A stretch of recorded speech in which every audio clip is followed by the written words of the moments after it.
just to get there, and it just looks lovely. Feels like you're in a different world almost. I know. It does. I saw that sauna, the fireplace, and on a day like this, So it's like cozy. you can just defrost right in that place right there. It's been a bit windy and rainy today. Just a little bit. And that's just going to be taking us through the rest of this week. We can thank that atmospheric river that plagued us earlier last week. Well, it's the same one paying us a second visit. That's why our temperatures are well above the average. We should be hovering in towards the upper 40s, but 60 degrees is where we currently reside with the gray skies overhead and maybe a brief rain shower or two. That's where we're picking up on, yes, a few water droplets on a very bare Mount Hood Meadows.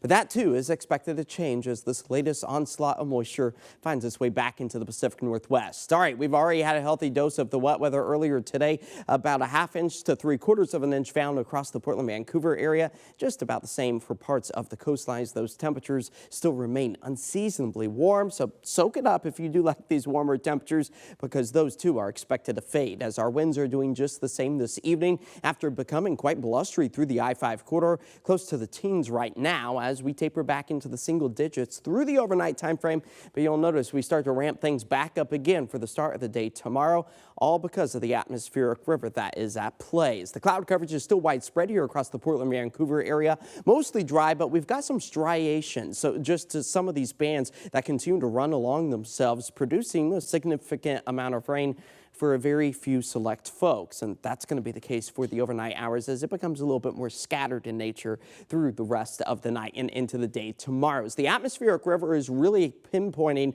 Northern California and Southwest Oregon for this evening, as a few of those scattered showers take us through the remainder of the night. The cloud coverage acting a bit like a blanket for us, keeping us on the mild side into the low 50s. But there you go, the atmospheric river at play. We'll put it into motion as we move our way through the middle of the week, expecting it to once again impact us come Wednesday and Thursday.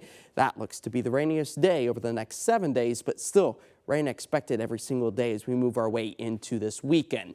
That comes as the National Weather Service once again puts us under a flood watch. This is expected to take shape Wednesday evening, take us through Thursday, and even take us into Friday night. That's where the urban flooding, or those flood-prone areas that have already been impacted over the past week, once again, kind of the zone that we're going to be keeping a close eye on, as our futurecast does show those scattered showers taking us into the start of the day tomorrow. So what we've experienced so far during the daylight hours today, very similar for tomorrow with mostly cloudy skies. The winds also becoming quite blustery, close to 20 to 25 miles per hour. As we work our way into Tuesday, the rain becomes a little bit more aggressive, heavier at times as the mountain snow also starts to get underway once again. That will be a welcome sight for our ski resorts as that carries us into a wet Wednesday afternoon and evening.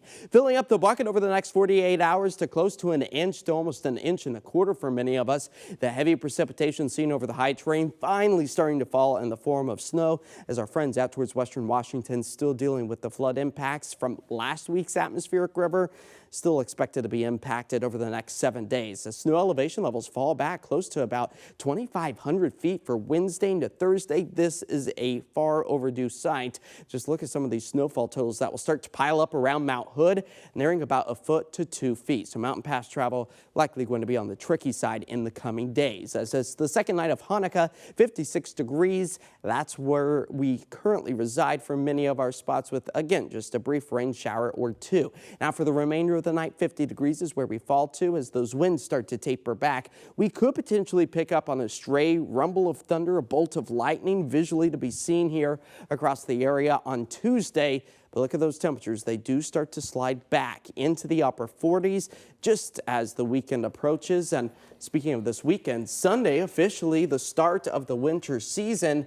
It definitely has been feeling like autumn as of late, but we will start to see those more seasonal temperatures by the end of the week as the wet weather stays persistent, even from 1 week from today. Yeah, very noticeable temperature-wise with those winds. It's indeed blustery. Yeah. All right, thanks, Josh. Still